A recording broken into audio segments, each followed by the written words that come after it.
I dumped my girlfriend after she rejected my proposal 2 times. Now she wants to marry me. Hashtag that night as I lay in bed, her words echoed in my mind.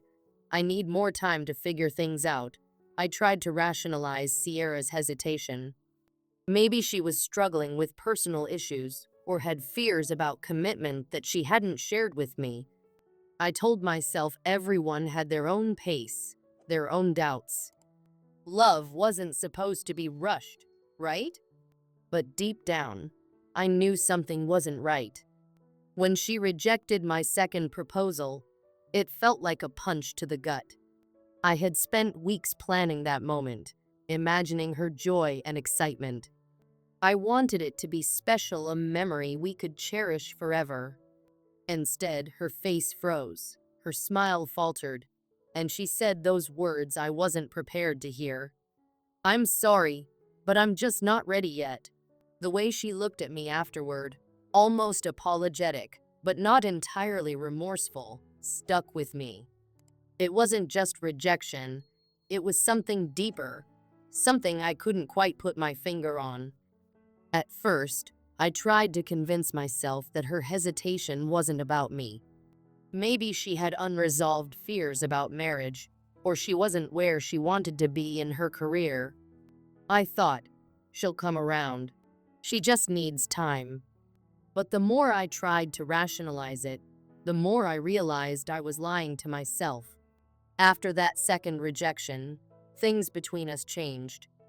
The air felt heavier, conversations became shorter, and the warmth that once defined our relationship seemed to fade. I couldn't help but notice the little things, the way she avoided eye contact when the subject of marriage came up, or how she started staying late at work more often. I tried to bring up the topic of marriage a few times, hoping for clarity. Each time, Sierra shut it down. "I don't want to feel pressured," she'd say, her tone defensive. "Can't we just enjoy what we have right now?" Her words stung. It wasn't pressure, I just needed to know where we stood.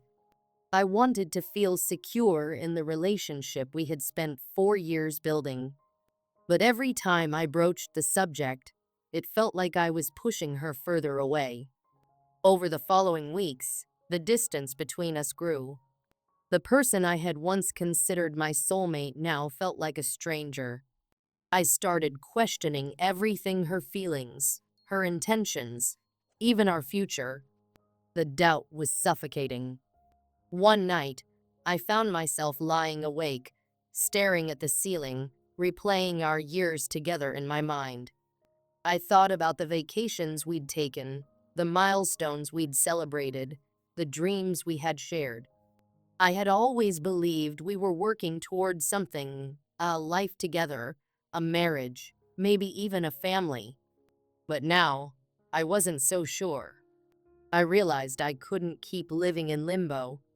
I had invested so much of my time, energy, and love into this relationship, but it felt like I was the only one fighting for it. The resentment I felt was growing too large to ignore. So, I made the hardest decision of my life. One evening, I sat Sierra down and told her we needed to break up. "I can't keep doing this," I said, my voice trembling. "I love you, but I can't spend my life waiting for you to decide if you want to be with me." Her reaction shocked me. She didn't cry or argue. She didn't beg me to stay. Instead, she nodded quietly and said, "I understand." It was as though she had been expecting this, which only made it hurt more. I had hoped for some kind of fight, some sign that she wanted to save what we had. But her calm acceptance felt like confirmation that I had been right all along. She wasn't as invested as I was. We parted ways amicably, but the pain was unbearable. For months, I struggled to move on. Everywhere I went, there were reminders of her. Our favorite coffee shop, the park where we used to walk, even the scent of her perfume on my jacket, all of it was like salt in the wound. I found myself replaying our breakup in my mind, wondering if I had made the right choice.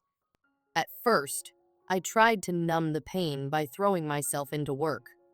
I stayed late at the office, volunteering for extra projects just to keep my mind occupied. On weekends, I hit the gym, hoping that physical exhaustion would drown out the emotional ache. But no matter what I did, the memories lingered. I also leaned on my friends, who became my lifeline. Many of them had warned me about Sierra's lack of commitment over the years, but they never said, "I told you so." Instead, they reminded me of my worth and encouraged me to focus on myself. Eventually, I started to heal. I picked up new hobbies, cooking, hiking, photography, things I had always wanted to try but never made time for. Slowly, I began to rediscover who I was outside of my relationship with Sierra. About 6 months after the breakup, something unexpected happened. I met someone new. Her name was Natalie, and she was everything I hadn't realized I needed. She was warm, open, and unapologetically honest.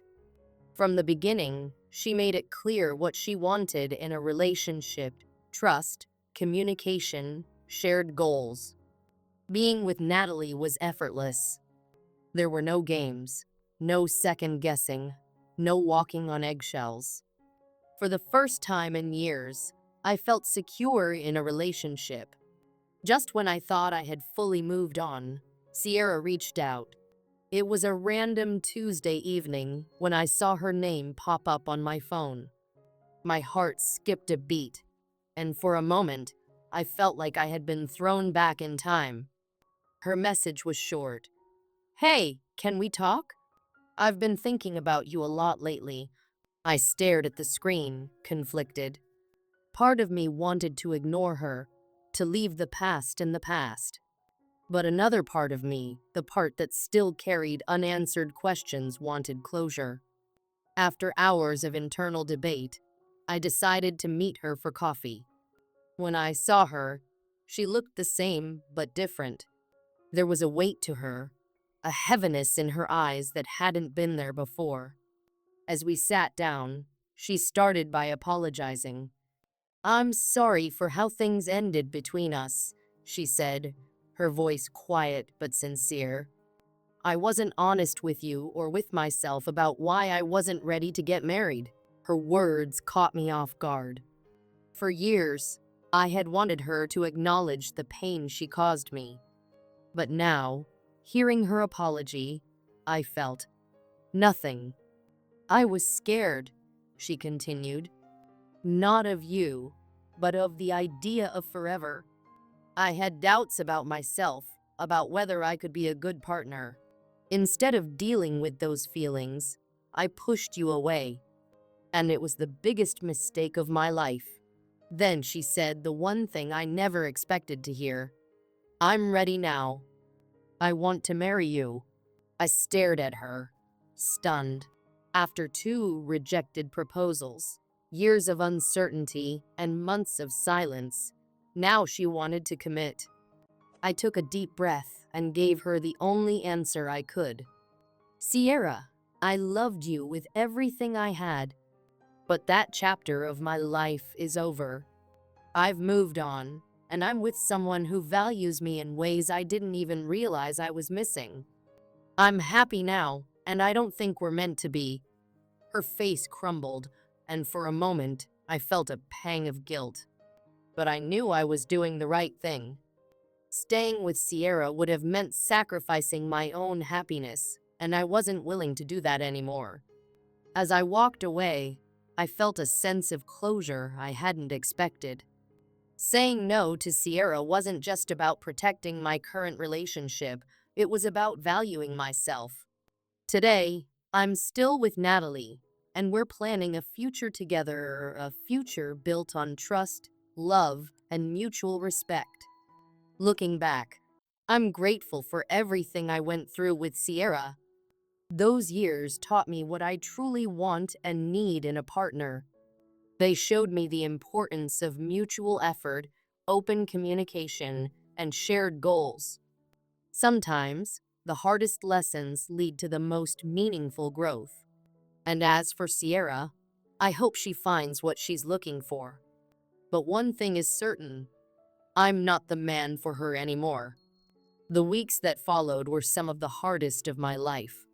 My aunt, bless her soul, tried her best to comfort me. She cooked meals, stayed up late talking to me, and even helped prepare for the baby's arrival. But no amount of kindness could lift the crushing emotional weight I carried. Every night, I lay awake staring at the ceiling, replaying the night he left over and over in my mind. The accusations, the disbelief in his eyes, and the way he walked out without a second glance haunted me. I wondered if there was something I had missed, some clue that this storm was brewing. But the truth was painfully simple. He didn't trust me, and that realization hurt more than anything else. I was nearing the end of my pregnancy, and every kick from my baby reminded me of him. Would our child grow up without a father?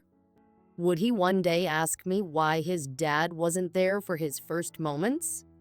These thoughts consumed me. I'd heard stories of single mothers being strong and independent, but living it felt entirely different. I didn't feel strong. I felt broken. When I finally went into labor, my aunt stayed by my side. She held my hand through every contraction, whispering words of encouragement as I cried through the pain. Despite the anguish, I clung to the thought of meeting my baby. This child was my light in the darkness, the reason I had to keep going. My aunt squeezed my hand and said, "You're doing amazing, sweetheart. You're stronger than you know." In a moment of desperation between contractions, I did something I promised myself I wouldn't do. I called my husband. I hoped, prayed, that hearing I was in labor would change something in him. That maybe, just maybe, he'd show up. The phone rang twice before he picked up. "Hello?" His voice sent a shiver down my spine. "I'm at the hospital," I managed to say through labored breaths. "The baby is coming. Please come." There was silence on the other end. Then, without a word, he hung up. I stared at the phone, tears streaming down my face. My aunt quickly took it from my trembling hands. "Focus on you and the baby," she said firmly. "He'll regret this someday, but right now, you need to be strong." Hours later, after what felt like an eternity of pain, exhaustion, and tears, I held my beautiful baby boy in my arms. He had my eyes and his father's smile. In that moment, the world faded away, and all I felt was love. He was perfect. He was mine.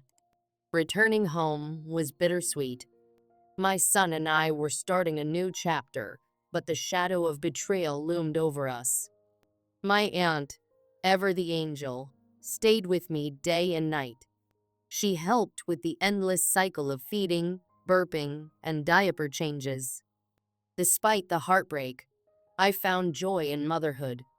My son's tiny hands gripping my finger, his soft coos, and the way he looked at me with pure innocence gave me a reason to wake up every morning. A few days after we settled in, there was a knock at the door. My heart raced as I peered through the peephole.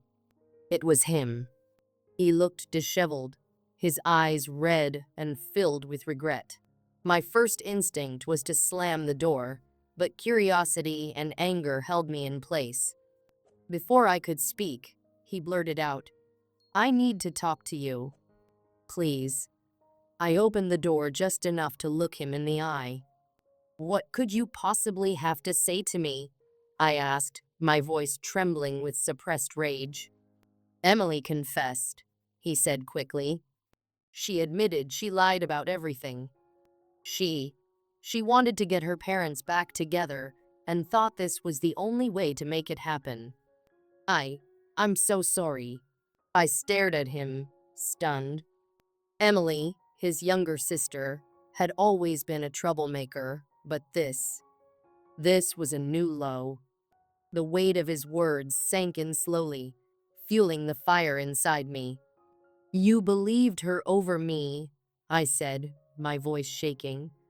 "You left your pregnant wife without giving me a chance to explain. Do you know what that did to me? To us?" He looked down, shame written all over his face. "I know I messed up," he said, "but I want to make it right. Please, forgive me. Let me be part of our son's life." Anger, sadness, and exhaustion swirled inside me. "You didn't just hurt me," I said. "You abandoned your child. Trust is the foundation of any relationship, and you shattered it. How am I supposed to forgive that?" He begged and pleaded, but his words felt hollow. The damage was done. Later that week, I served him divorce papers. It wasn't an easy decision, but it was the right one. I refused to let my son grow up in a household where trust could be so easily broken. My husband's betrayal had left a scar that no apology could heal. In the months that followed, I focused on rebuilding my life. My aunt continued to be my pillar of strength, helping me juggle the challenges of single motherhood. I started a small business from home, creating personalized baby products that quickly gained popularity. It wasn't just a way to make ends meet. It was a way to prove to myself that I could stand on my own. My son grew quickly, his laughter filling our home with joy. He became my greatest motivation. Every milestone he reached, from his first smile to his first steps, reminded me that I was doing something right. I wasn't just surviving, I was thriving. Occasionally, my ex-husband tried to reach out. He sent letters and gifts, each one filled with apologies and promises to do better. But I couldn't bring myself to let him back into our lives. The pain he caused was a constant reminder that some wounds never fully heal. One day, as I was sorting through old photos, I came across a picture of us from happier times. We were smiling, arms wrapped around each other, full of hope for the future. I felt a pang of sadness, not for the loss of him, but for the life I had imagined we'd have. But then I looked at my son, playing with his toys, and realized that my life was still full of love and purpose. It just looked different than I had planned. Over time, I've learned to let go of the anger. Holding on to it only gave him power over my emotions. Instead, I chose to focus on the things I could control: being a good mother, building a supportive community around me, and finding happiness in the little moments. My story isn't just about heartbreak. It's about resilience. It's about standing up for yourself and refusing to settle for less than you deserve. It's about finding strength in the face of adversity and creating a life that brings you joy. To anyone going through something similar, know this: you are stronger than you think. Life may knock you down, but you have the power to rise again. Surround yourself with people who lift you up, and never forget your worth. Because even when the world feels dark, there is always light waiting to be found.